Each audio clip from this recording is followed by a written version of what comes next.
আসসালামু আলাইকুম গাইস, কেমন আছেন? আশা করি ভালো আছেন। আমিও ভালো আছি আলহামদুলিল্লাহ। আজকে আমি একটু দুপুরের জন্য বিরিয়ানি রান্না করব।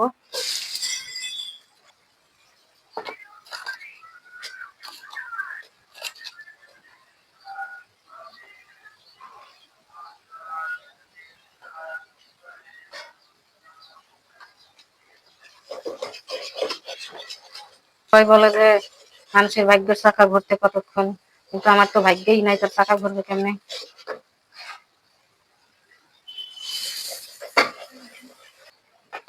এই যে দেখেন, কালকা গেছি ঘোরার জন্য। ভাগ্য ভাগ্যিস শাড়ি পরে যায়নি। শাড়ি পরে গেলে শাড়ি খুলে হাতে করে নিয়ে আসা লাগতো। তো নিজের বুদ্ধিতে ফকিরা ভালো, পরের বুদ্ধিতে বাদশা ভালো না।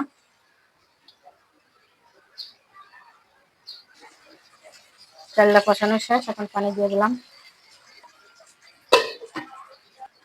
একটু নাড়া দিয়ে দেবো। হ্যাঁ, হয়েছে, খুব সুন্দর কালার হয়েছে। বিরিয়ানির কালার না হলে আসলে হয়েছে। আমার বিরিয়ানিটা রান্না হয়ে গেছে। এই শুনে যান। লাইক শেয়ার কমেন্ট করেন, ভুলেন না কিন্তু। আল্লাহ হাফেজ।